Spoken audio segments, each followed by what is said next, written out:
Good evening, ladies and gentlemen. Welcome to Lore Lords, episode 23. I'm Atlas669. This is Pat Weston. Hello. And today, we have a special appearance of an episode with the work and the research all done by none other than Pat Weston. It's your boy, Pat's time. We've had last couple weeks. Atlas has been taking the helm, which has been really helpful for me to edit these. Yeah, so Pat, thank you, Atlas. Pat's back. I'll be back next time, and then maybe even after that a couple times. It's hard to say.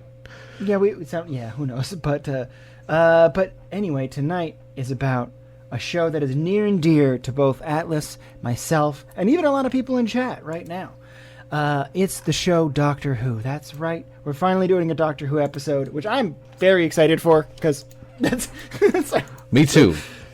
I saw the Warhammer map pop up in the background real quick. But yes, I'm really excited for this one. I restarted watching it like a couple weeks ago, just because it's been a while since I did it. I think the last rewatch I did was before I moved away, which was like 2014. So it was quite a while ago.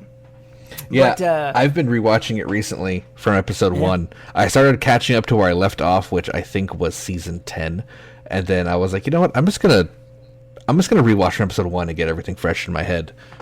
That's kind of what I'm doing. Yeah, that's basically exactly what I'm doing, because I didn't see a lot of Peter Capaldi.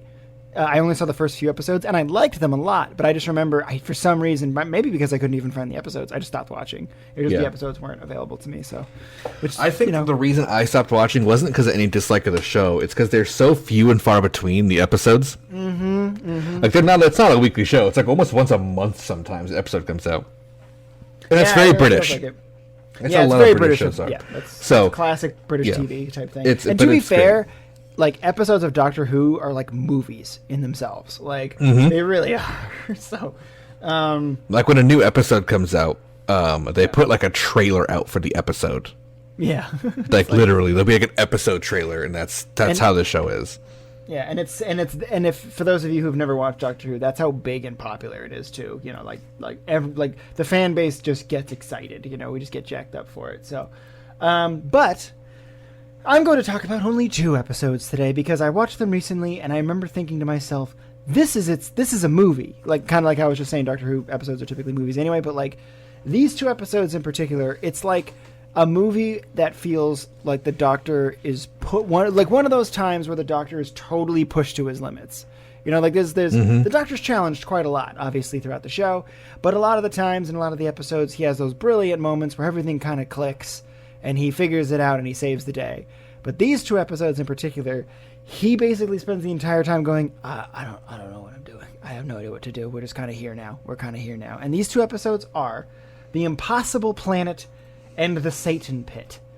2 episodes that I absolutely love, because it's something that, like, the Doctor even acknowledges, it precedes even his time. These things that we'll talk about, this thing existed long before even like the Time War and the Time Lords, and oh my god. So, and it's also the first time we see a race called the Ood. Yeah, which is going to come back a lot. A lot, actually. The Ood come back quite a bit, and the Ood are great, actually. Like for in this episode, these episodes, they're horrifying, but like in future episodes, they're great. Really beautiful episodes. I love the Ood. They're one of my favorite aliens in the whole series. Yeah, they're great. They're super, super great. And I have their Wikipedia page literally pulled up just so I can reference and get into the get into the Ood a little bit. But anyway, so let's talk about Doctor Who a little bit, because some of you may just genuinely not know much about Doctor Who. And so for those of you who don't know, Doctor Who is a show that was aired on BBC, I think starting in the 60s, or the 70s. Yeah, I think it was 68. Yeah. So, and it's a science fiction show where the Doctor, along with his earthly human companions, and sometimes other things, go around time and space in his ship called the TARDIS. Time and relative dimension in space. And it is it's a lot bigger on the inside. And it basically just looks like a little police call box that you'd see in old-timey, kind of like the 60s in Britain, like literally a police call box. You'd go in there and there's one line, and it's to the police. And its purpose is to lock people inside. Right. Keeps them safe too. Yeah. But his his police call box is a spaceship. And it's not just a small spaceship like the size of a police call box. It's massive. And when you go in, and the first room that you walk into is always, though, the control room, which is basically like the comfort set piece, of like all the doctors. It's like, it's that comfortable set. You just like it, you just see the inside. Even when it changes, it just feels homey, It feels so homey. Although a little bit steel cold in later Matt Smith and early Peter Capaldi, but that's okay because that kind of reflects the character. Anyway, so the Doctor goes on these giant big adventures and tries to make sure that history either stays intact or he just tries to save people and make the universe, time and space a better place for everybody, which is lovely. What a great intention. He abhors violence. He does not want to kill. He does not use guns and weaponry typically. He usually just uses his sonic screwdriver, which, of course, kind of can, in later episodes, act like a laser. But it's never like an offensive laser. It's just like it's a sonic device that interacts with metal and is able to like change metal and anything but wood. He keeps saying he doesn't have a setting for wood. And he can like lock doors with it. It has a telepathic control, so he just pushes the button and thinks what he wants from it, and it tells him. Right. Or does. It's pretty amazing. Yeah, it's basically the magic wand of the... Well, if he has the magic wand and the magic steed, he's got the magic school bus, which is the TARDIS, and then he's got the magic wand, which is his thing, which is great, because these things are what are known in storytelling as plot devices. They help move the plot forward. And when you have a ship that's literally can take you anywhere in time and space, you have infinite plot, basically, which is great, and that makes the show ever so expansive and ever so continuing. And that's like... That actually is like a big problem with a lot of writers, is that a lot of people will end up writing themselves into a hole because they can't write anymore. Mm-hmm. But whereas like something like Doctor Who is literally written where it can just keep going. And in the most interesting and probably fun way is that when the Doctor reaches the end of his quote-unquote life, he actually doesn't die. Instead, he regenerates into a brand new person. It's a great way to keep it fresh because you can literally just get new actors in the seat, and it's fantastic. Mm-hmm. And it also helps to change the show up, which again, for writers, is fantastic. Yeah, and it's confirmed, which is fantastic. Through the show, it's confirmed that when they regenerate, they can be any age, they can be any gender, and they can be any race. So anybody could be cast as the Doctor, which is fantastic. Yes. And that's kind of a little bit of initial lore on the Doctor. So, and usually the Doctor dies because he ends up, quote unquote, sacrificing himself for a greater purpose. A great example of this is in the very first season of the reboot with Christopher Eccleston, who's a great first Doctor to come back in. He's only in for one season, but it's a very, very great season. It really is. I went and watched it recently, and I just remember thinking, like, some of the, like, practical effects and stuff like that are really cheesy, and that could be hard for some people to get. Especially that first episode is a nightmare. Oh, yeah. But, oh, my God. But he's such a good actor. The writing is so witty and so good, and Billie Piper is a phenomenal enough companion where it's so easy to just go, and just... watch the whole show. So just to clarify for people, if you want to watch a show, you're going to often find two Doctor Who's. There's Doctor Who Classic and Doctor Who 2005, which is also now just called Doctor Who. So people understand, like Pat mentioned, it started in 68. It ended in 89. Yes. So Doctor Who ended. And then there was a movie in the early 90s, like 92, 93, with Paul McGann playing the Eighth Doctor, which is he's such a good Doctor. I wish we got more content with him, but the movie itself is one of the worst episodes ever written for the show. It is so bad, but the actor who plays the Doctor, he's a one-off Doctor in that episode. He's fantastic. Anyway, then the show comes back in 2005, and it picks up right where that episode leaves off. Like, we talked about how he regenerates. The first episode, you see Eccleston looking at himself in the mirror and going, "Oh, big ears." Like he just got a new face, so he's like brand new as himself. Did you watch the other? Do you know the movie that came out in the 50th with David Tennant, Matt Smith? Yeah. So yes, okay.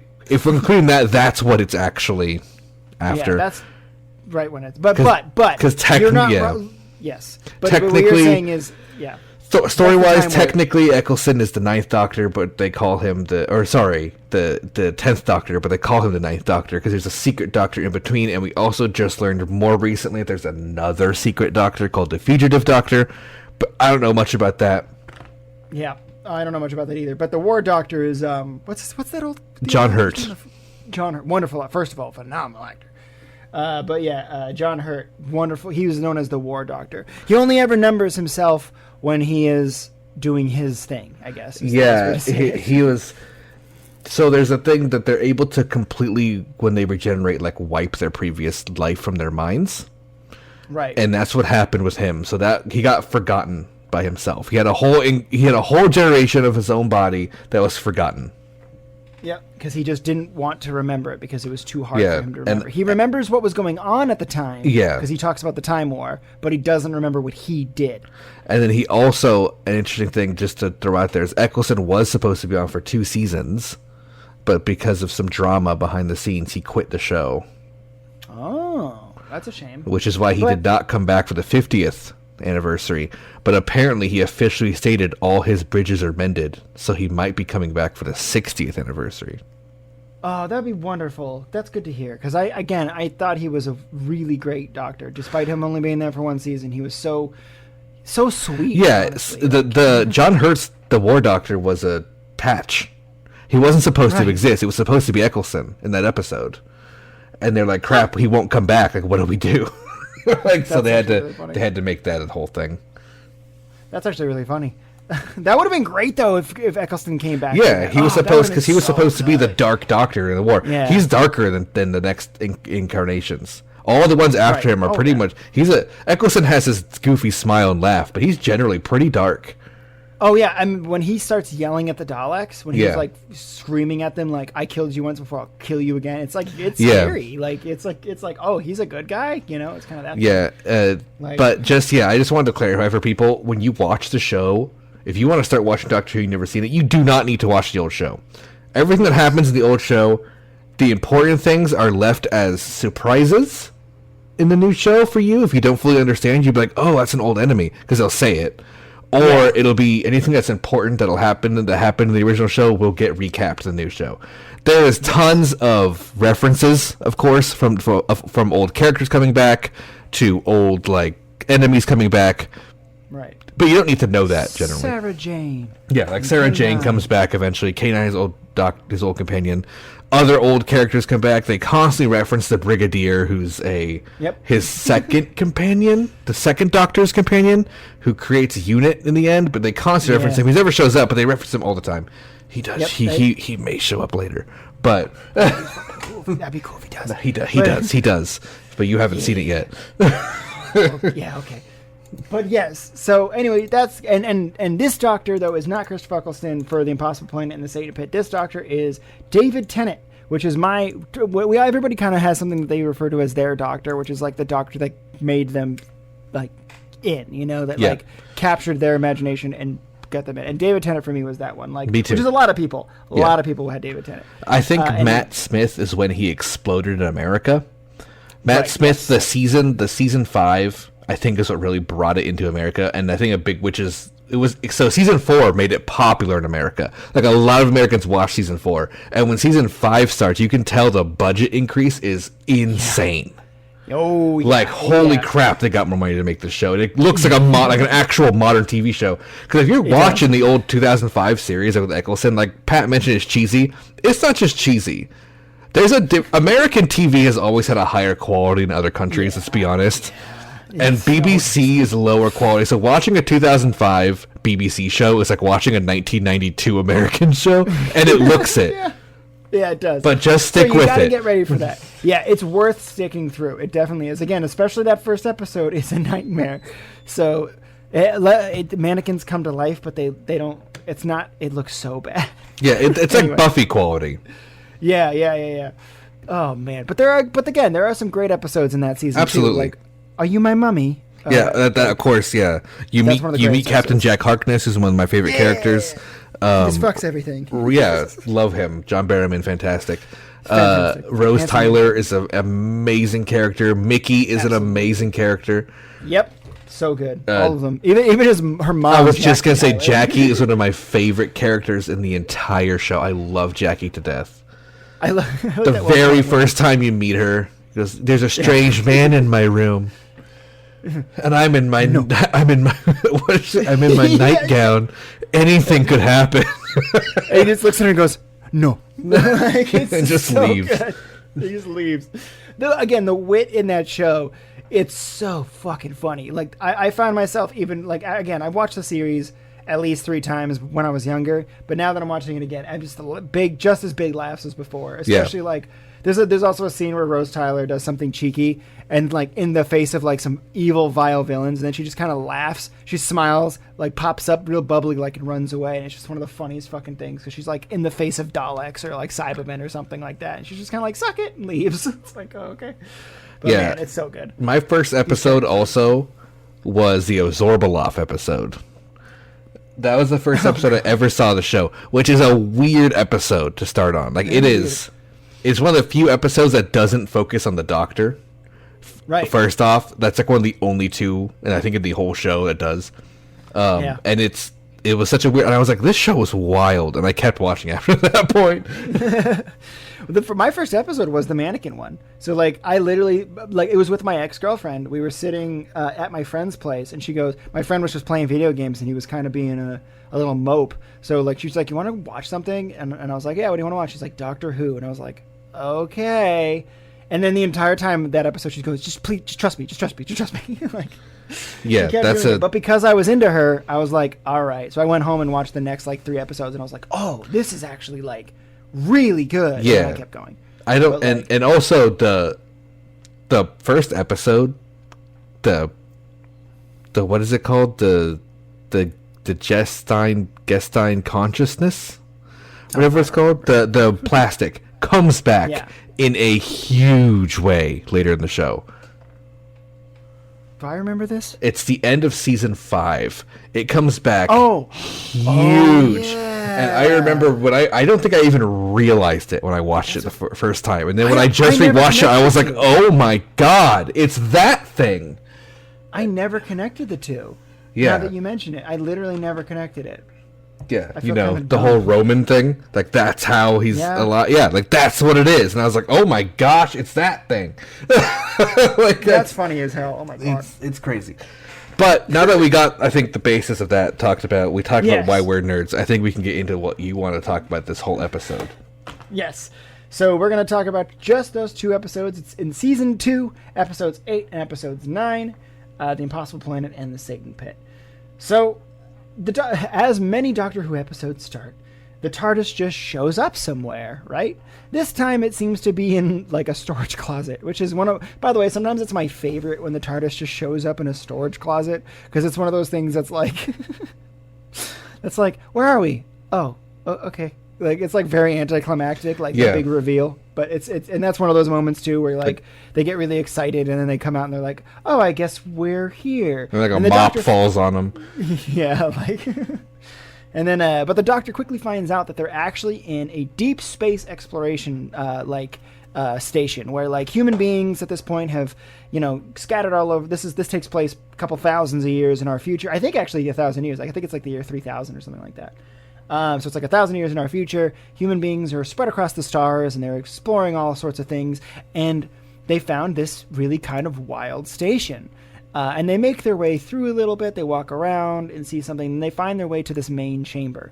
And in the main chamber, it's written on the walls. I believe that's the quote, of course, "The beast is awakening." I think that's the one. Oh, no, it's "Welcome to Hell." Welcome to hell, yeah. Yeah, it's "Welcome to Hell." And at first, it's kind of like, oh, okay. Like, this is a little, like that's kind of free. And then it has, like old writing. But it's old writing. Okay, we forgot to mention this. The TARDIS, the Doctor's ship, has an ability where once you enter the TARDIS and you leave it, you now, for a long period of time, for an extended period, have the ability to translate all languages. So you can so everything that is spoken at you is spoken in your preferred language. Everything you read is written in your preferred language. It is a really cool little thing. But this language that's written under Welcome to Hell is untranslatable. The Doctor even points that out, and he's like, "That's weird. This language must be old." And he's like, "Old, before me and us old, before our TARDIS." Before TARDIS, exactly. Actually, I think that's the exact quote. Is it had to have been written before the TARDIS was made. And if you know, that's kind of like your first hint. If you know, like kind of like I guess like Lovecrafty, like Cthulhu style stuff. That's what the writing looks like. It looks like very like old, like runic, like shape on the wall kind of writing. Right. Yes, and that's actually one of the reasons why I like this, because spoiler alert, because the second episode's called the Satan Pit. They fight but they basically go up against Satan himself, like the actual Satan, the devil, like. But what I like about it is in this show they kind of turn him into like an eldritch god. You're like, he's not so much a like the classic Christian biblical like sense of Satan. He's literally like a being that's existed long before any of that stuff. But like so he like, again, he existed for a very, very long time. But anyway, so before they figure out where exactly they are, they read this stuff on the wall, and there's a giant earthquake, and they kind of get all like, "Oh, this kind of sucks. This is kind of scary," and it turns out some of the station got destroyed. They end up shortly thereafter meeting a bunch of other people, and this cast, by the way, is fantastic. Like again, one of the reasons why these episodes are so good is because like the supporting actors. And they're only in these 2 episodes, you know what I mean? Like, or like some of them are only in 1, like, because some of them die in the first episode. They're great. Like, Danny Webb plays this character named Mr. Jefferson, who's a security guard, and he's one of the first people that they see. So he's pointing guns at the Doctor and Rose Tyler's face, like, "How'd you get on board?" And then Ida Scott, played by Claire Rushbrook, is like, "Hey, they're human beings. Like, let's not point a gun at them. We haven't seen other human beings in a really long time." And the Doctor's like, "Why?" And then it's revealed that they're actually past the event horizon of a black hole, but orbiting it. It's possible to orbit a black hole. Now, because there is a gravitational pull to a black hole, so you can technically orbit around one. But there is a point to a black hole called the event horizon, which means once you pass that, there is no escaping. You are going to get sucked into the black hole. That's it. Yet the Doctor notes that they're in that impossible place, that the planet is literally still orbiting the black hole, but within the event horizon. And he's like, "This is literally impossible. What the fuck?" Like, he's like, "This shouldn't be happening. This is bizarre." So he goes in and he meets the rest of the crew. Zachary Cross-Flane, who is played by Sean Parks, who's the captain, or the leading captain, because they already established that their previous captain was killed a long time ago, which is something that I already love, that they already have like this crew already has a history. It already has lore within it. So like they already have a captain, then Zach got thrown into the captain's chair, and he does very well. He rises up to it, absolutely. The other characters are Toby, who is the archaeologist. His whole thing is he tries to understand ancient civilizations. There is Ronnie. Ronnie's the actor's name. Sorry, Danny. Danny is the guy who is in charge of the Ood, which we talked about a little bit. And then there is Scooty, played by Mayanne Buring, who actually you might know from if anybody's ever watched the Witcher show. She plays what's her name? Like the main witch lady who teaches Yennefer magic. I don't remember her name. Oh, is that really her?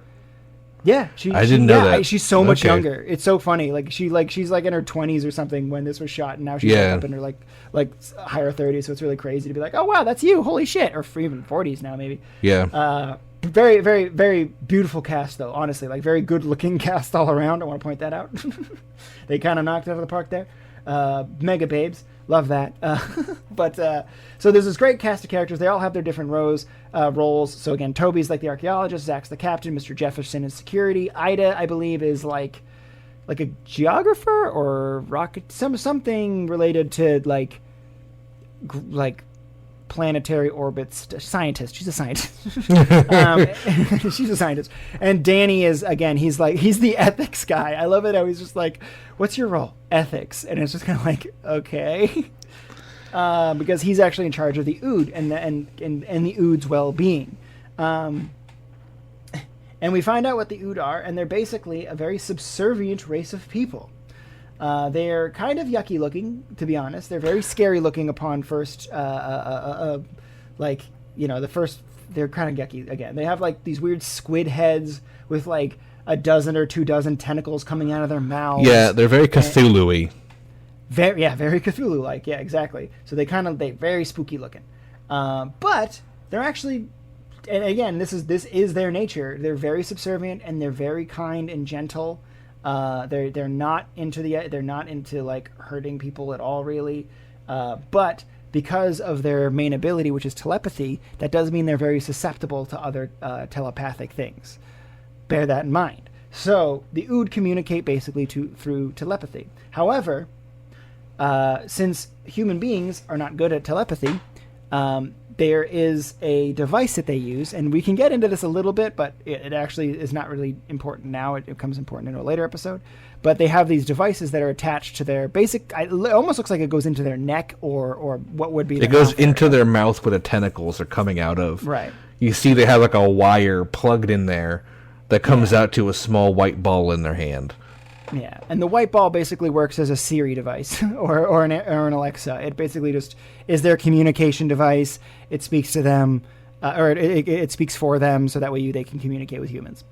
And that's because humans cannot use telepathy very well, at least at this point in the story, or in this specific area in the story. And it's also just the way the Ood are introduced is Rose is very unhappy with the fact that they are like just doing nothing but serve people. Yeah, she's very much like... And she's like, they're slaves? And this guy's like, oh, not another friend of the Ood. Yeah, like, as in like a PETA person or something. But basically he explains that they're a herd race that basically doesn't do anything, and they just want to serve humans all day long. Yeah, and not just humans, technically. They can serve anything. Any other any other race. Because they do want to survive. Like, that's their way of survival, is that, oh, we'll serve you, just don't kill us. You know, like, it's kind of like their thing. But, like, again, they're very gentle and they're skillful, too. Like, they're good at doing things. Like, they're very smart. They're not dumb. So, and that whole thing of, like, you know, the telepathy kind of helps out with that stuff. But anyway, so yeah, which is, again, like, I do love Rose's intentions there. It's very sweet. And she's right, you know, hey, slavery's bad. So, yeah. But again, you know, if the race itself is like, hey, we just want to help you anyway, it's like, oh, okay. But they're all kind of stranded. It comes to discover they're all stranded on this rock together. And at some point, even the doctor was like, well, why don't we just get all up? Or I think Rose suggests that we just get everybody in the ship and get out of here. You know, like, why don't we just get out of here? But they're on the brink of discovering something because they have a drill that's going into the center of the planet where this crazy signal is coming from. And it's a signal that they don't understand and they don't know what's going on. And it's a signal that is even keeping the planet within the event horizon. So it's keeping it stable where it is. And they're like blown away by that. And they want to discover what it is. They want to discover the history of this planet because they all acknowledge, even, you know, like, not just the doctor, that it's a very old planet. Everybody can kind of tell, which is kind of nice too. It means that everybody's in on it already. So there's no like awkward explaining scenes. Again, well written, great episode in every capacity. And as time goes on, as they dig that hole deeper and deeper, there are more earthquakes. And at one point, an earthquake hits that's so hard, it actually destroys a part of the station. And a part of the station collapses into the planet. And unfortunately, for the Doctor and Rose, the part that collapses into the planet is the part that has the TARDIS on it. So they literally do not have their special flying carpet. It's gone. The TARDIS is gone. It literally falls into the planet, or, well, we don't even really know where it actually is, technically. They don't really say it. They just say it's gone. And the Doctor turns to Rose and starts apologizing, like, I'm so sorry I trapped you here. Rose, though, because she's a badass companion, kind of understands the situation, takes a deep breath and goes, well, it is what it is, you know? And they start to try to help out around, you know? They try to help around the station. And that's swell of them, isn't it? Basically, they join the crew. Yeah, basically they just join the crew, being like, I guess this is our lives now. So, and you know, they are also a little, and the Doctor being the Doctor, he's obviously very curious as to what this planet is and what's going on here. So he's like, and they do have a ticket out, by the way.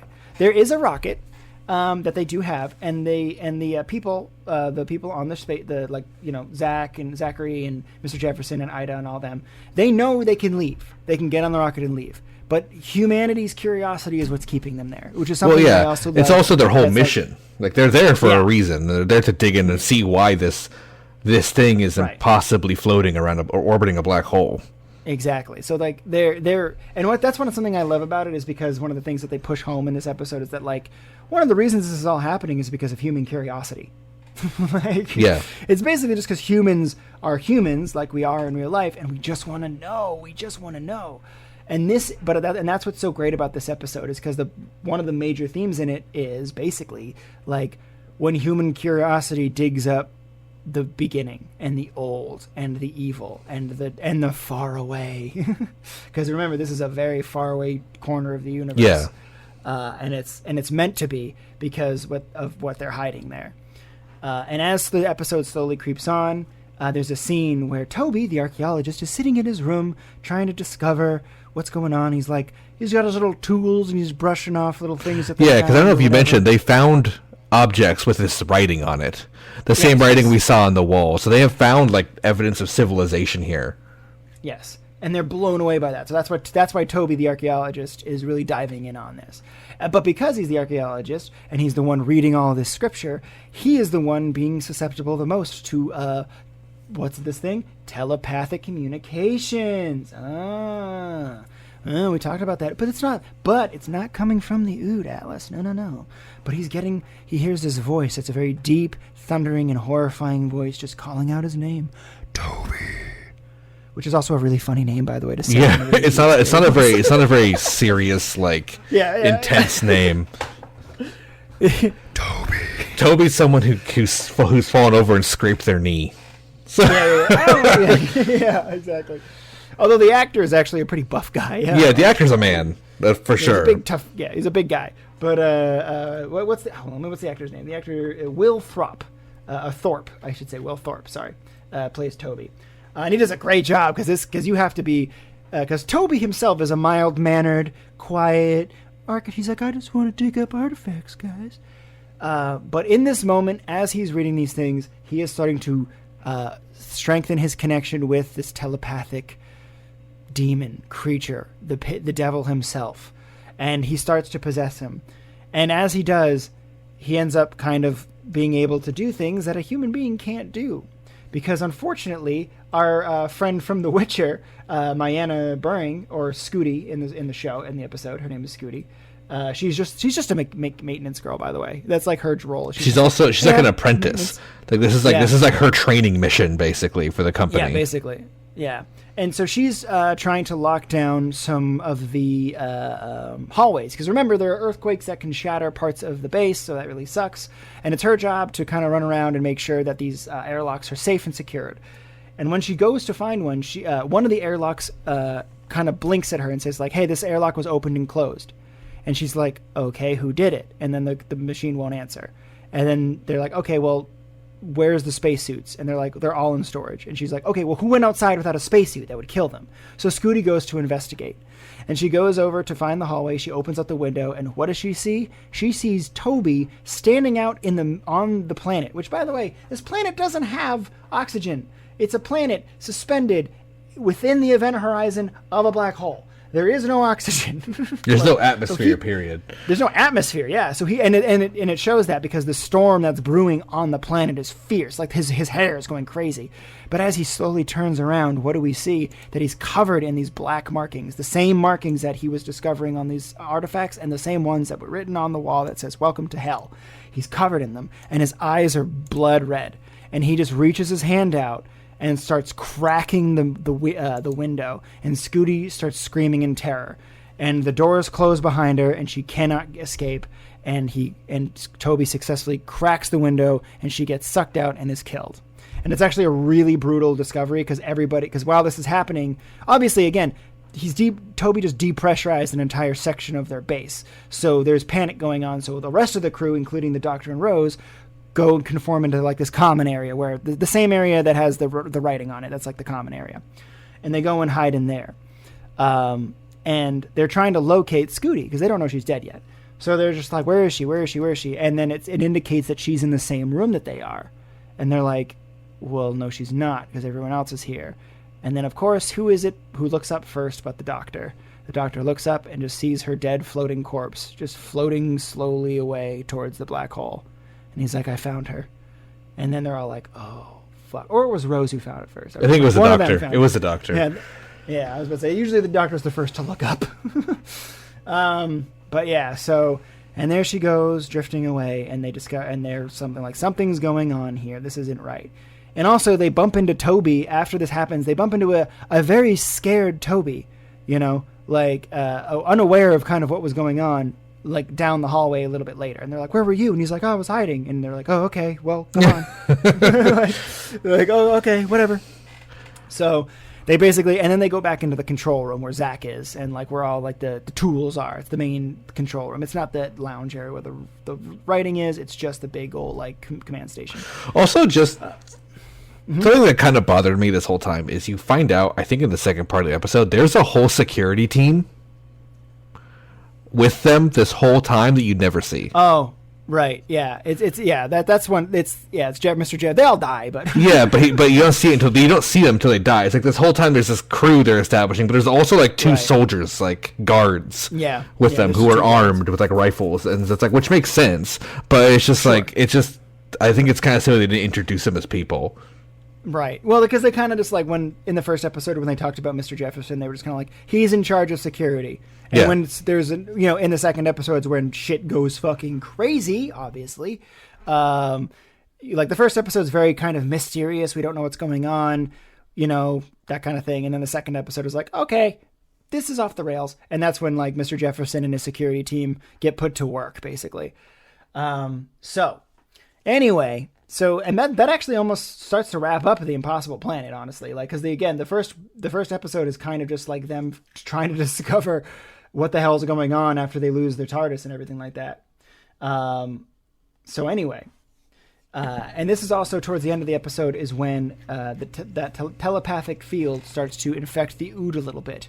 And while Danny boy, our little boy Danny, is downstairs tending to the Ood, they all stand up and turn to him. And that's when they say the thing. They say the thing, the beast is awakening. Yeah, the first time you actually see it is earlier, if you remember when Rose is getting food from the Ood, and she asks the Ood to serve something, and it just and she's like, which is better, the red or the green? And the Ood goes, the beast is awakening. She's just like, I'm sorry, what? Yeah, that's right. And he smacks his little translator thing and like shakes his head and goes, the green one is more whatever, Yeah, he's like, the green one's more popular. Yeah, but yeah, like Rose, like he literally says the beast is awakening in like his calm voice, just to Rose. And the other thing that's kind of established in the first episode by like an offhand comment, just for full connectivity, is they reference that they're working for Torchwood. Yes, which is a very common theme in these episodes. Yes, because Torchwood is a very big deal, and we won't talk about them this time, but we'll probably talk about them later because they're kind of too big not to. Yeah. Also, it has a show. Literally a show. Which I love. Yeah, it's like Doctor Who late night. It is. It's like adult rated Doctor Who. Yeah, it's bloodier, sexier, messier. It's good though. I think the first episode of Torchwood is aliens that need to feed off climax energy from when humans are having sex. Yep, that's right, and it's a pretty good episode. Anyway, so oh god, and Sarah Jane and K9 were for kids, but but they had a spectrum for everybody. Anybody can enjoy Doctor Who though. So the Ood start kind of talking back. I totally forgot about that cafeteria scene. That's such a good scene. What's better, the brown or the green? The beast is awakening. I'm sorry. I'm sorry. What? It's so good. And also, again, Billie Piper as Rose Tyler. She's such a good actress, and it's such like her reactions are so fucking funny. Like, I'm sorry, what?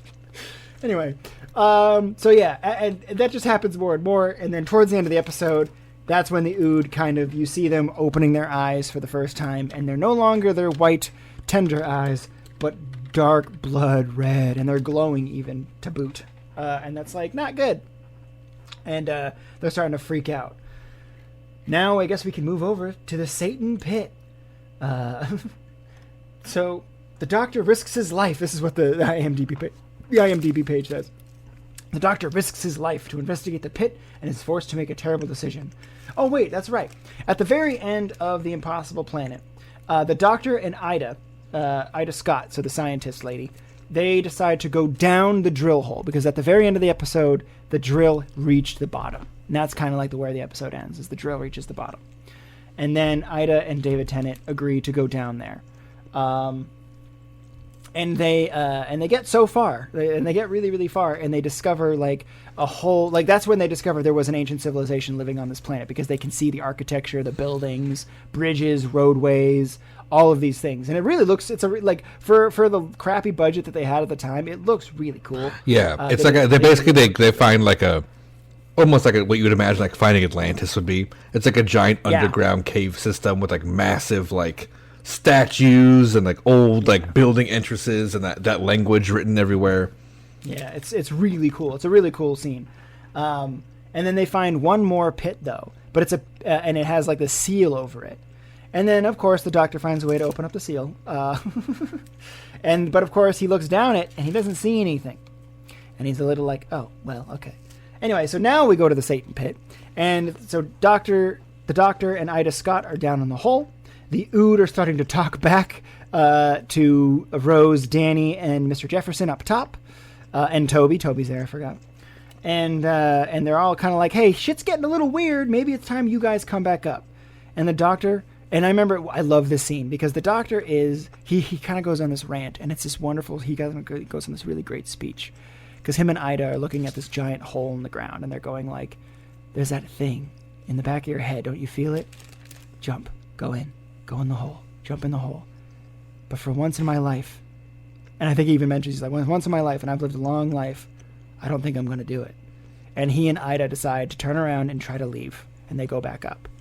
But on their way up, wouldn't you know it, there's another big earthquake, and that destroys the elevator, and they're way up. So it gets broken, and it collapses, and Ida and the doctor are now kind of sadly stuck at the bottom.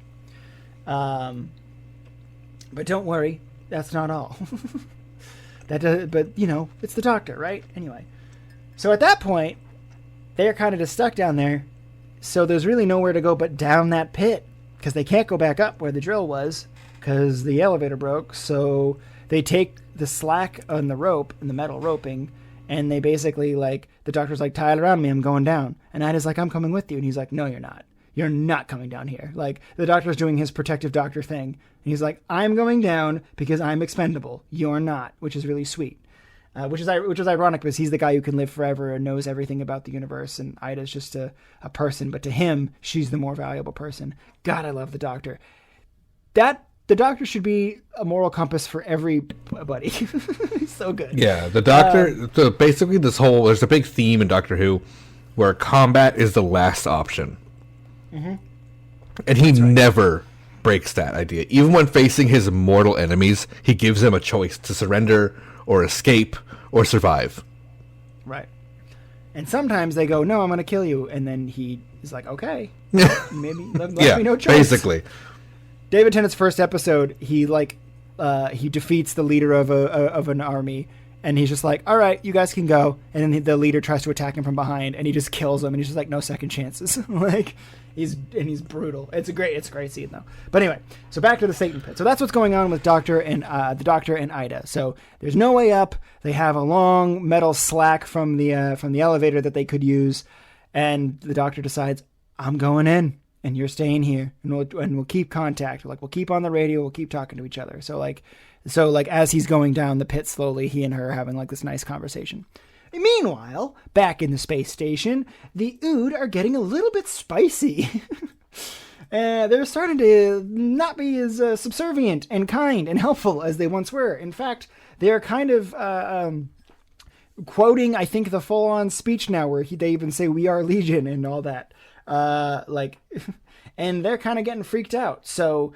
Rose Tyler, Mr. Jefferson, Toby, and Danny are all trying to find a way to get back to the central control room where Zachary is. and Zachary's basically I think by himself at this point in there, and they're all trying to lock down all the doors so that the Ood can't get in. But they do find, of course, a ventilation system. Don't you love classical tropes with ventilation systems? But the trick with this ventilation system is because it's in a space station, oxygen can only be present in certain parts at a time. So Zachary in the control room has to basically make sure every section of the ventilation system that Rose, Mr. Jefferson, Toby, and Danny are in has oxygen in it. So, and that makes it very difficult because he has to open up and close doors at perfect times. And the Ood, by the way, are chasing them. They also discover at this time Mr. Jefferson's anonymous security team pops up out of nowhere to defend them, and they're just unloading on them with machine guns or automatic. I think they're like mini automatics. I don't know. Yeah, it's so. I love the fact that in the year 3000 they have these P90s, but it's something I keep bringing up that it doesn't take. It takes until Matt Smith enters the show, which is when I mentioned their budget gets huge because they got American support. Yeah, America. That they use these old props from other shows. So there's literally an episode where at the end of the universe they could come, the year like 7 trillion, whatever, and they have AK-47s. I remember that. I know. I'm exactly just like, oh, okay. Yeah, all right. But also to mention, it's a good gun. Something we didn't mention, I should say, is that the Ood learned that they find out they use their little translator orbs they're holding, and they put them against people's heads and just like shock them to death with it. Yeah. They basically use such a powerful telepathic field to the point where it's like a borderline energy and electricity, and they just fry your brain. And that's what happens to Mr. Jefferson's anonymous security team. They cover the exit for these characters, and they just get got basically by way of ball to brain. It's one of those things that looks kind of silly, but like. Again, the whole episode's too good to care about that kind of thing. You're like, whatever, it's fine. Like, it's fine that looks a little goofy. But, so there goes Mr. Jefferson's security team, taking some electric balls to the face. And, while Mr. Jefferson and the rest of the crew are crawling through the vents. Now, this does, of course, lead to a problem because the Ood go down there with them and continue chasing them. They discover that they can't go on any further unless somebody stays behind with the gun and defends. And who does it? But the security guard himself, Mr. Jefferson, played by Danny Webb. He sacrifices himself and tries to kill as many Ood as possible before the oxygen runs out, and then to leave the other folk. Rose, Toby, and Danny are the only ones left, and they are to try to escape. And remember. Toby is possessed by Satan, so he's not entirely himself at this point. However, he's acting as though he's still the old, timid little baby boy Toby. Oh, save me! I'm an archaeologist. Save me! No, he's lying. He's lying. Know if he knows that though. Well, here's why I think he is. Because at one point, what ends up happening is in the ventilation shaft, the Ood break through still. And they're about to get Toby. Toby turns to them with his eyes red and his face covered, says, "Shh." Yeah, but that could just I don't know if Toby is consciously aware that's happening though. Fair enough. That's fair. Because it kind of seems like he doesn't. Like he is not fully aware that he's being possessed by the devil. That's definitely a way to look at it. I always just assumed that at that point the devil just had complete control over it. I think he does, but I think. I think he kind of backseats and lets Toby's normal persona take over and like be the one in charge. Right. That's how I always saw it. Yeah. Well, that's not a bad idea because that does feed into the devil's plan, which is escaping this planet. So we'll get to that too. But bear in mind, there is a physical form to this beast. It is not just telepathy. However, again, we'll get into it a little bit more in a minute, but because we'll get there. But the mind is basically in Toby at this point. The Satan's brain himself, his consciousness is within Toby.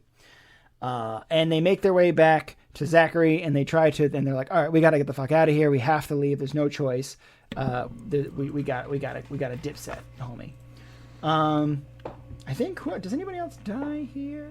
I don't know if anybody else dies. I think, Ronnie, they all make it out. So good. I think we're done with the deaths in this episode.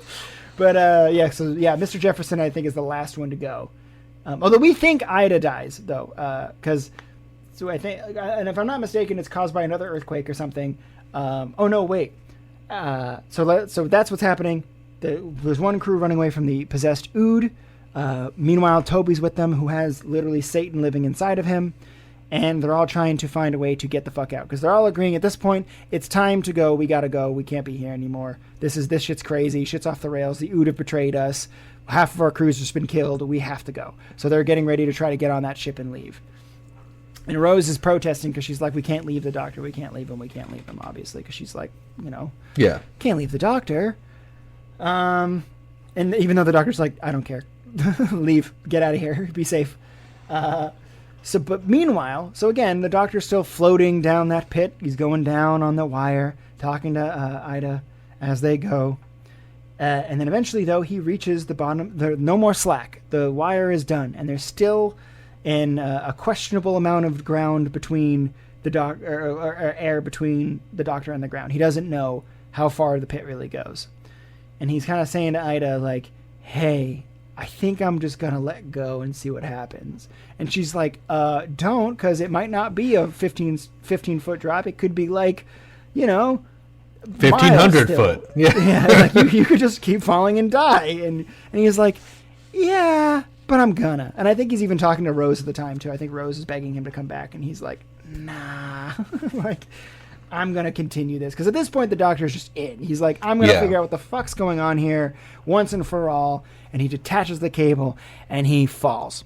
Thankfully, he doesn't fall that far, because he just smashes his face. No, he does fall far. He falls very far. He gets caught by an oxygen pocket. Right. That's right. So it ends up getting hit. Yeah. So he gets hit by an oxygen pocket, which basically softens his fall. Yeah. And then he just kind of. Its whole point is it's literally a cushion, so you're supposed to fall in that pit. Yeah. And but he does get knocked out for a little bit because it still hits him still hits his head. And it just makes it not fatal. Yeah. When the camera comes in and pans in, you literally see the doctor unconscious. As he opens his eyes slowly, you see just glass all over the ground from his helmet. He gasps for air, like, "Oh fuck, I'm screwed!" And then he goes, "Wait a minute, like there's air down here." And then he's like, and that's when he says, It's oxygen. There's an oxygen pocket down here. It's an oxygen cushion." And he figures out. He tries to talk to Ida. He's like, "Ida, I'm okay." He doesn't hear anything, and he's like, "Shit." All right, fuck. So he doesn't hear anything, and he makes his way downtown, walking fast, faces past, and he's homebound. He finds his way to these two vases, and what does he see beyond the two vases? But a gigantic demon. There he is. There's our guy. Looks like a video game from the 360. It's fine. It's a giant 3D just image of imagine Satan and you got it. Like it's just red skin, horns, crazy teeth and fangs and spikes jutting out all over his head and just roaring beast. Roaring beast Satan. There he is. and the doctor is what I love is the doctor is like, he's even horrified. He's like, "You're old. You're so impossibly old. You've been around for so long." Then he even starts ranting about all the religions because he starts talking about how Satan appears in all religions, not just that of Earth's. Like he starts talking, he's like, yes, he talks about Christianity, but he also talks about other miscellaneous religions that are actually mentioned more than once in the show, but I just can't remember them off the top of my head, unfortunately. But he's like, there's always this image of evil. It's not always the same, but it's always similar. Is what he's like, something he said, something along those lines. It's every religion has some idea of the devil. Yeah, and it's like, and he's discovering basically this is where it comes from. Yeah, this is the culmination, because this is before Time Lords, this is before the TARDIS, this is before all this stuff. So this is literally, he basically comes across evil incarnate. Like the whole idea of evil itself is in front of his face. And he is wrapping his head around it. It's what I love about Doctor Who is every now and again the Doctor comes across something that he's like, "Holy shit, you're real. Oh my God. I have to think about this for a second. Oh my God." He's like, "This is wild." And he realizes that the ancient civilization that lived on this planet is what trapped him here. And they sacrificed themselves. And what they ended up doing was they suspended their own planet into the event horizon of a black hole and trapped him there. Because remember, Satan, and even this version of him, he can't die. He doesn't really die. You know what I mean? Like Yeah. you can't like. There's no magic spell. There's no, like Jesus bullet or anything like that that's gonna kill Satan. He's an idea that exists permanently. And they knew that. This ancient civilization knew that. So they knew the only way to take care of him is to basically trap him in a place so far from any other civilization that they couldn't possibly find him again. That hopefully of course, no one would ever go to. Exactly. But human beings, being human beings, and their natural curiosity, we found it. Oops. Oops, all Satan. Yeah, oops, all Satan. But bear in mind, when the doctor's talking to the beast isn't fully in his conscious self. He is just in beast form. He is just wild nature. He's screaming, yelling, fire's coming out of his mouth. He's not saying anything. This Satan is not talking, this beast, because his consciousness is in Toby. Like, because he's trying to escape, and he doesn't care in what form he escapes. Because he's all powerful. It doesn't matter. If the devil escapes, he escapes. It doesn't matter. Like, and it would be doom for the entire universe. Like, the Dalek, the Cybermen, none of them got shit on this guy, basically. Like, because he's just an ancient, basically, eldritch god of evil. Like, and so... So when the doctor's talking to him, he understands the only thing that the body of Satan himself understands is the concepts of basically survival and doom. And the doctor starts threatening it, like, oh, I figured out what's keeping this planet in place. It's these two vases. The two vases that are on podiums that are like parallel to one another, and they basically are keeping the devil and the planet suspended. They have some sort of ancient technology, blah, blah, blah, that kind of spiel that helps them in place. And it keeps the planet from falling into the event horizon. So what does the doctor do? He smashes him. Yep. Because that's what he does. Like, I love the doctor because he chooses chaos a lot. Like, he's just kind of like, all right, well, if this is what I'm not supposed to do, this is what I'm going to do. And he smashes the pots because he knows that this body, Satan's body, is just going to get sucked into the black hole. And so that's what he does. He smashes the things. This body of Satan is screaming and yelling, and he's so mad. He's like, no, fuck you, bitch. Why'd you do this to me? And the doctor's like, all right, peace, and he starts to run.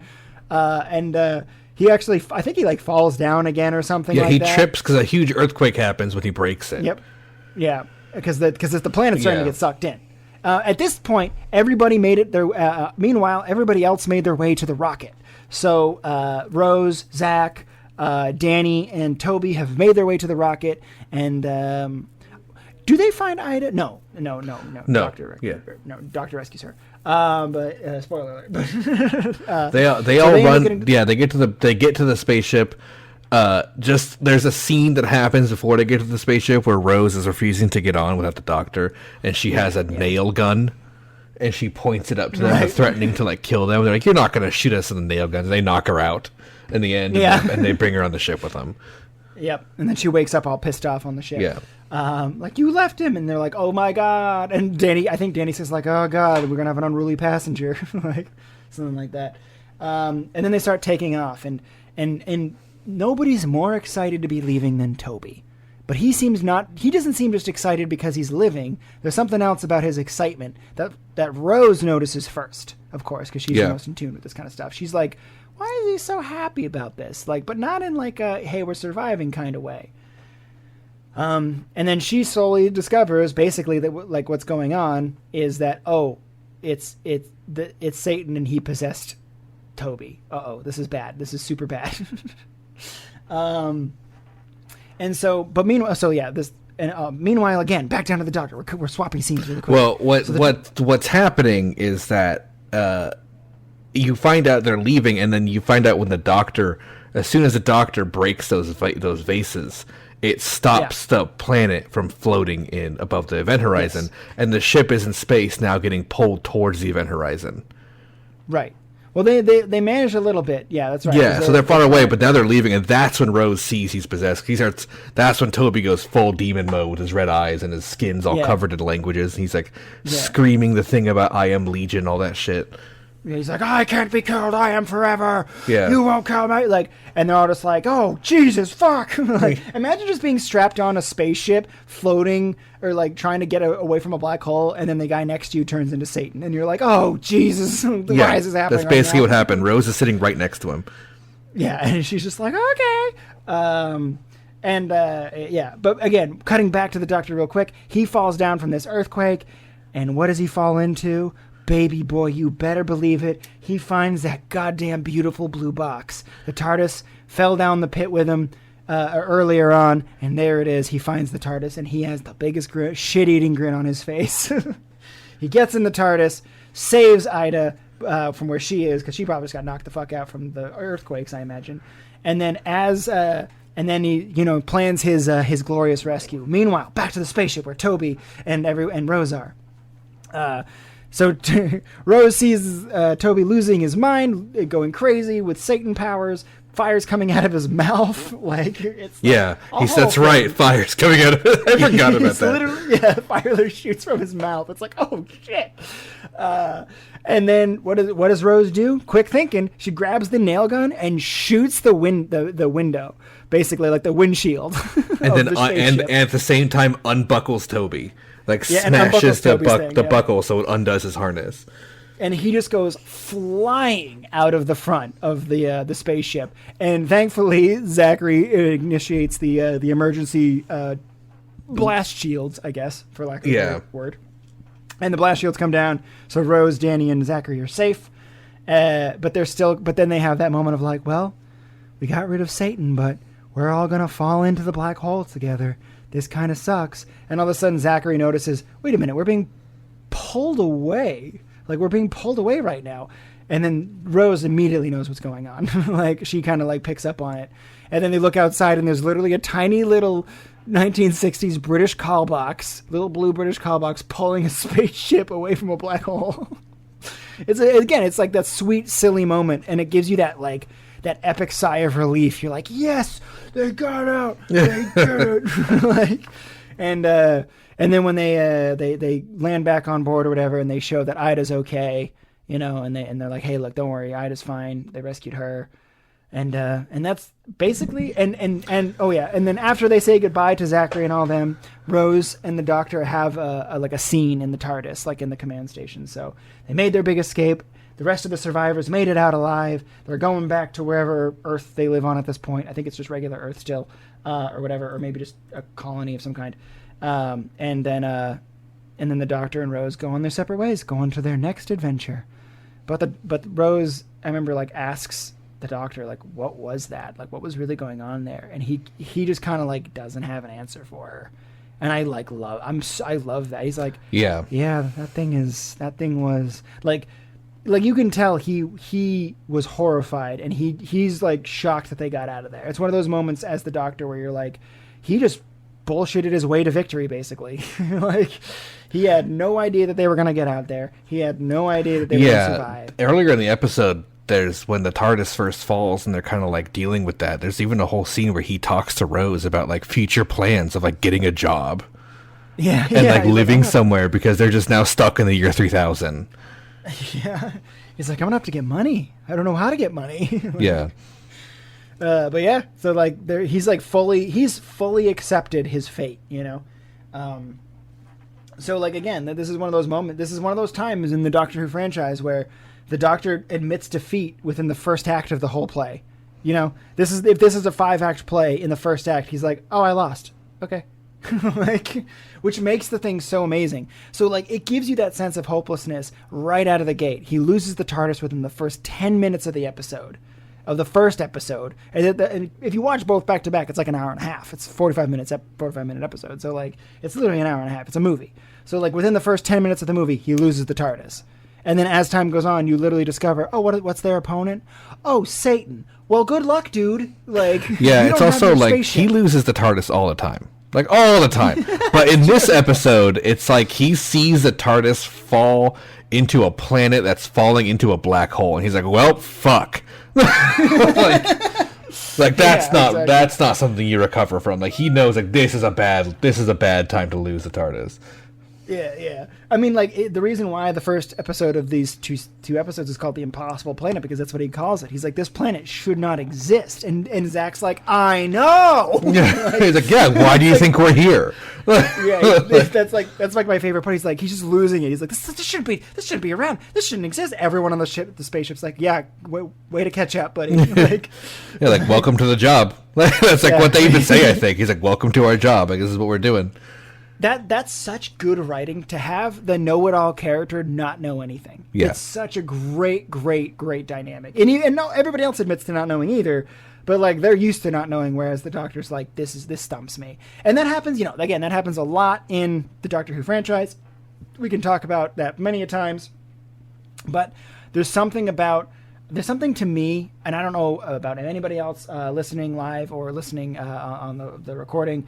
If you ever have that, like, there's something about these things, like the edge of the universe, before the beginning of time, and the idea of evil. And if you put all three of those things together, it's dreadful. It's dreadfully scary. And that's what this episode entirely was. It was literally a planet in the middle of goddamn nowhere, concealing evil itself, evil incarnated. It was basically like keeping it prisoner, and then this feeling of absolute hopelessness and no escape. It's like they did such a good job hitting all of those beats. It's so fucking good. And that's why, very Warhammer 40K. It really is. Like this is really like kind of hits that. That's like the whole story of that universe. But this is just like putting that like crazy like faith aspect into something that's so science heavy and so science fiction, and then like, oh, guess what? The devil's real.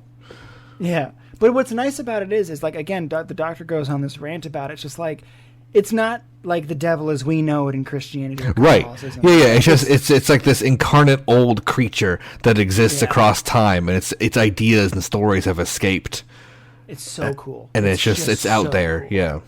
Yeah, I love that. Because, like, to me, because it's almost believable that way. It's more believable to 100%. Me that way than in the actual, like, I mean, I have my feelings about that. But, like, in the actual Bible itself, the devil almost seems unbelievable. But, like, in this story, I'm like, no, that's how it would be. Yeah, well, it's something we've talked about before here. Like, look at, like, every religion on Earth. There's always a devil in some way. Yep.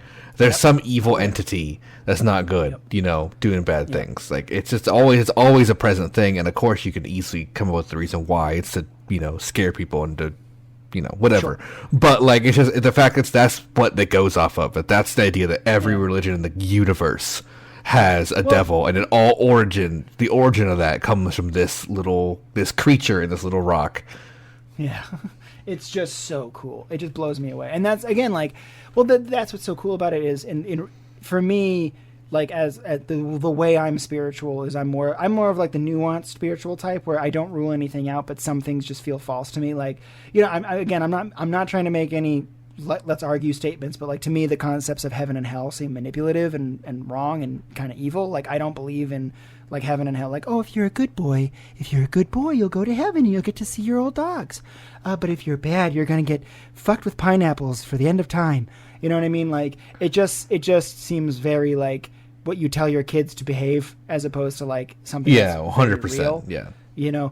But this idea of this ancient, almost impossibly old evil, that to me seems very realistic.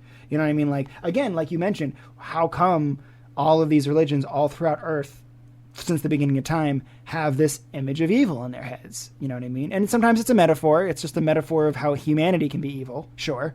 Like that's what some people would suggest. Is that's like, oh, it's all just a metaphor of how the worst of humanity is the devil. And I agree. I totally agree. You know what I mean? That, like, the worst of humanity is akin to evils of a god like Satan or something like that. Yeah, I agree. But again, humans are squishy. Very squishy. No soul. Very squishy. But this episode, when you told me the idea of you doing it at Lord Lord's Nest, I was like, that's interesting. But then I thought about it more, and I was like, it's like, I always talk about how on this show I like doing things like specific. You know what I mean? Yes. Like, sure, we could do a 2-hour long Doctor Who summary. for sure. God. But Yeah. like doing it on these like specials is great, and then we can always come Yeah. back later with more little specials we're doing. Yeah, And that's this it gonna makes be the most sense yeah. with stuff like Doctor Who. Yeah, Yeah. yeah, or like the Battle of Verdun in World War One, that kind of thing, like a specific event. You know? Yeah, exactly. And I agree. Well, we talked about it after the World War II speedrun episode. Was that like it's way better to do what we're doing? You know what I mean? It's much better for us to focus in on, you know, like a specific episodes or a specific battle or a specific thing, because it allows us to really get into the nitty gritty details, which at the end of the day is kind of why we started Lore Lords, because you and I are both obsessed with those nitty gritty small details. Like, Yeah. and that's to me, those small details, like the cast and crew and like the cast of the crew is so good. Like the guy who plays the captain, Zachary, he's so good. Mr. Jefferson, so Yeah. good. Ida is so good. Toby is so good. Like these supporting actors are stars in this episode. You know what I mean? Yeah, they- and there's so many little things. Like something I always love about Doctor Who, when we've talked about it before, is that they're so good at their season plot. Like like most shows, a good way to compare Doctor Who to another show that people might know is X-Files. So X-Files and Doctor Who both have shows where the season has a plot. Like there's a main story of the season that's going to be introduced in season episode 1 usually, come to a conclusion in the last episode. And then there's of course major plot episodes sprinkled throughout the season, but there's also a ton of Monster of the Week episodes, which is just like this is a Monster of the Week. It's a two-parter, but it's a Monster of the Week episode. Like it's just about the Satan thing has never come back in any way, shape, or form in the story of Doctor Who, and I don't think it ever will. But it's just like probably it's. But they still managed to be like, oh yeah, we work for the Torchwood Institute. And you're just like, okay. Yeah. So there you go. 'cause There's your like the big season one, plot. Yeah, because that's the plot. Season 2 is all about Torchwood. Yeah, season 1's the Black Wolf or Bad Wolf. Bad Wolf, yeah. Season 2 is Torchwood, and then they kind of do this Yeah. thing as they go, which again I love. I love those types of things. I think that's really good writing because it keeps things fresh, but it also gives you the chance to just like do these one-off episodes. Yeah. Or two. Oh yeah, no, I'm a huge fan. I'm a huge fan of Monster of the Week episodes and all in shows like X-Files and shows like Doctor Who. Yeah. Well, that's the thing. It's like in real life, you know, real life has a plot. You're on a plot right now, every single one of you. You know what I mean? We're all on our own life plot, but we take side adventures all the time. You know, like we take little road trips, little side things. They have nothing to do with our main plot, but there you go. So it's really akin to life. Yeah. But anyway, this was a pretty short episode because I have nothing else to talk about, really. Because again, I just wanted to talk about just how beautifully made this episode was, how they cornered emotion so well for me. Like, because I'm not that much of a spiritual person. Again, I don't have my foot in any of the faiths kind of thing because I don't like it. But I do believe in the concepts of like evil and the ideas of evil and stuff like that. So like this to me hit a very strong chord. And I remember watching it originally the first time I saw these episodes. I was very moved by these episodes just because of like, not only because again they did a great job of being like, there's no hope for the Doctor and Rose. There's no hope. There's no hope. I mean, you know, if you know Doctor Who, in the back of your head, you're going, oh, they're gonna get out. You know the Doctor's gonna keep going. It's not over. But it's just that's not the point. That's the point of it's any show you watch. Like, oh, it's got 5 seasons. I know he's not gonna die this time. It's like, yeah, sure, but that's not the point. The point is that you don't know what's the end result. Maybe he loses an eye in this episode, you know, like that kind of thing. Yeah, exactly. Like, or maybe this is the one he regenerates, you know. Yeah, exactly. it's just you never know how it's going to go down, and yeah, maybe a major character is going to leave the show during something like this. But not this time. Yeah, not this time. But again, but that's okay because there were a lot of cool characters that did end up dying, you know, like Mr. Jefferson or even Scooty in the first episode. That poor little maintenance girl who's just on her first mission. Yeah, poor Scooty. Poor Scooty. And yeah, I'm sure we're definitely going to be doing more Doctor Who's. Like some of my favorite episodes, like A Good Man Goes to War. That's such a good episode with Matt Smith and the Battle of Demons Run. Yeah, like, and I love another episode that I love to death is I think it's in season. Yeah, because it's Martha. It's when they're in the Martha Jones. They go to the New York, and they're in the cars.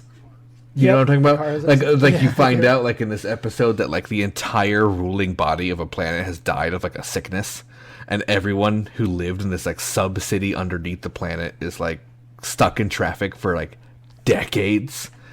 Yep. Like, and they just don't know. No one's running the show. So it's all running through automation. That's been like going since these people did. It's such a crazy idea. Yeah, it's a good one. That one would be a good episode too. Also, the two-parter with when he becomes human. That's a great one.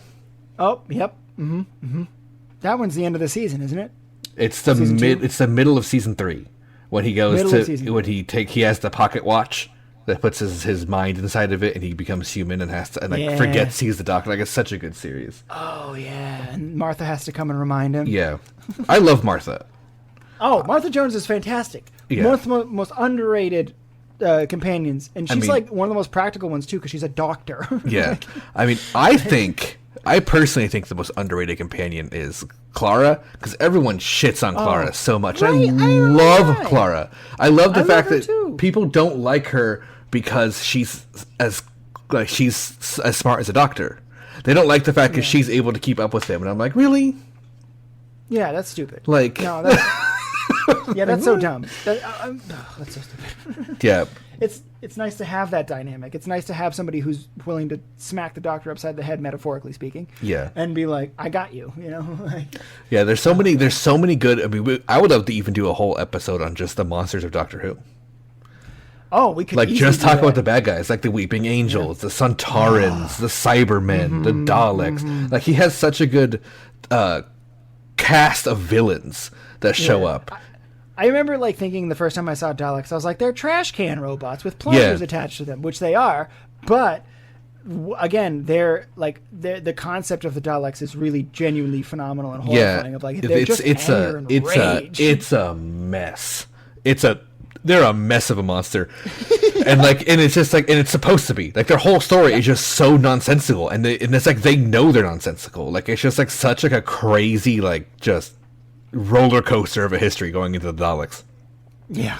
And as you watch more of the show, like I'm telling you right now, because I know you haven't seen it, you don't know shit about the Daleks yet. Because in the Capaldi episodes, you learn a lot about how they are, what they are, where they come from, and everything about them.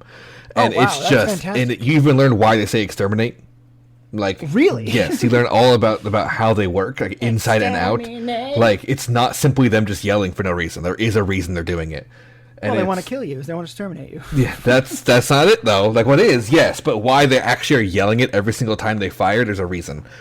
Also, that's cool. Like, I love that in that episode you find that out too. But also an episode I know you have seen, the Asylum of the Daleks, which is the first time you meet Clara.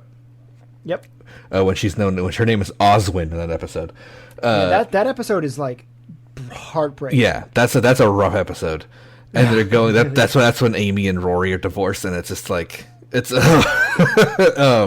they're going. Good, but it's great, and they're going through that, and you see in this one room where there's all these old dusty Daleks that have been turned off for like hundreds of years, and you see some from the original series where they have like saucepan heads. You see some from like the second version of it when they got kind of remade in like the 70s, and they have their round heads, but they still look really dinky and old. And there's even new ones, and then there's ones that show up later in the show that you haven't even seen in that episode in that room. What? Wait, really? Yes. I didn't even notice that. And it's just like it's just such a I'm like, that's so cool. Like, I love that they do that. Yeah, the meta of Doctor Who is like like those people are off. They're fucking rockers, dude. They're insane. Yeah, and it's in the best way possible. It's something I mentioned. I think I mentioned this in the Final Fantasy XIV episode, which is I really like when story writers don't forget things. And Doctor Who is a master of not forgetting things. Things come back that you never ever remember. Like, wait, what? Like, yeah, like honestly, maybe I haven't seen all the Jodie Whittaker episodes. But I don't think he, as far as I know, he does not come back. But he might, and I'm like, maybe he does. Like, I mean, he gets sucked into the black hole. What if like there's a moving black hole? And what if it's something with that? Like, he got out once in the past, or like, you know what I mean? Like, maybe we didn't see him get evaporated in the black hole. Yeah, we just kind of see Toby get sucked in slowly, Yeah, but we never yeah. technically see him fall in. You know, there's so many little things that they can always pull back, and they do. true. They do Oh, pull yeah, back and they little do. things because this show is about time travel, and no matter how many times the Doctor says he knows what he's doing, he never knows what he's doing. He doesn't. He doesn't understand the laws of time travel, no matter how much times he says he does. Like it's just like he thinks he does, but he keeps learning. He just doesn't as the show goes on. Yeah, that's true. He's just kind of like, oh, okay, I'm wrong. Like, 'cause early on in the first few seasons, he's like, I can't cross my own time stream. He does it a lot later, like, which is cool. And Which then he breaks the news. that's one of the first like holes in the show. Actually, is when he says he can't cross his own time stream, and in that the first season with the episode with Rose's dad. Yeah. Like he sees himself, so he's crossing his own time stream. Like it's just like it's so weird. There's so good. there's wild things. Yeah, we could go on. We could literally just keep talking about Doctor Who. Yeah, but you know what? I think it's good that we had a shorter episode after 2 long ones. So we had 2-hour episodes recently. So yeah, it's nice that we have a short one. Again, like a nice 2-episode, nice and a nice neat bow, tied up is great. But yeah, it's you know. I think it's good to do a little break in between. We went into some really like heavy textbook fantasy lore the last 2 episodes. Now we're just kind of riffing on Doctor Who, a show we all love. And next time we're going to be doing some real life stuff. So we haven't touched on that in a little bit. No, it's been a little while, so I got to bring it back in there. So, thanks, guy. But yeah, no, thank you all for listening, for being here. I appreciate if you guys are here live or listening on YouTube or whatever else later. Thank you guys so much. Yeah, everyone. We're going to sign off, so have a great night. Good night, good day, good evening. And end recording.